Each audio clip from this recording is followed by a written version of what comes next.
ఈ ఎల్బిఆర్సి నేను ఇటీవల చాలా కార్యక్రమాల్లో వెళ్ళినప్పుడు జీవితంలో వ్యాపారాల్లో ఉద్యోగాల్లో స్థిరపడిన వాళ్ళు ఎల్బిఆర్సి స్టూడెంట్లు కనిపిస్తా ఉన్నారు. గర్వంగా చెప్తా ఉన్నారు, మేము ఎల్బిఆర్సిలో చదువుకొని వచ్చాం, మేము ఉన్నతంగా ఎదిగాము అని చెప్పి.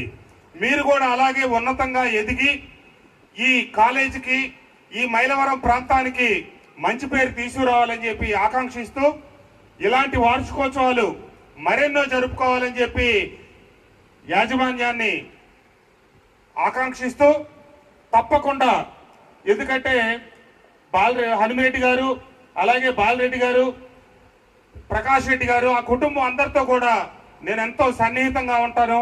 వారందరూ నన్ను వారి సొంత కుటుంబ సభ్యుడిగానే ప్రేమిస్తారు, గౌరవిస్తారు తప్పకుండా. ఎందుకంటే నేను గతంలో కొద్ది బ్యాచ్లు మారుండొచ్చు, కానీ జీవితంలో ఎదగటానికి మీరు ఎక్కడెక్కడో ఏదేదో ఉదాహరణలు తీసుకోవసరలా.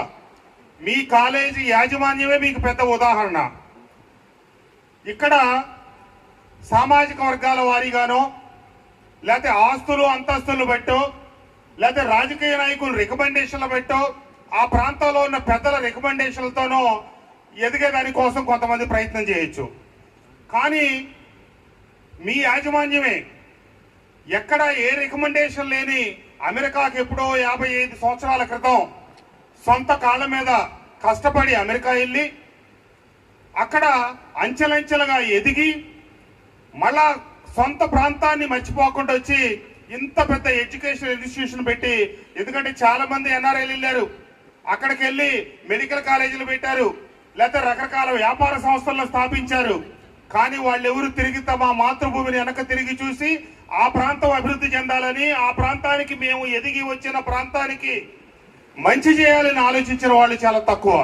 కానీ ఈ యాజమాన్యం ఒక రైతువారి కుటుంబం నుంచి అమెరికాకి వెళ్ళి ఆదర్శప్రాయమైనటువంటి జీవితాన్ని గడిపి ఉన్నతంగా ఎదిగి సొంత ప్రాంతానికి మేలు చేస్తా ఎంతో ఆదర్శవంతంగా ఉన్న మీ యాజమాన్యమే కృషితో ఏదైనా సాధించవచ్చు అని చెప్పడానికి ప్రబల ఉదాహరణ అని చెప్తూ మీరందరూ కూడా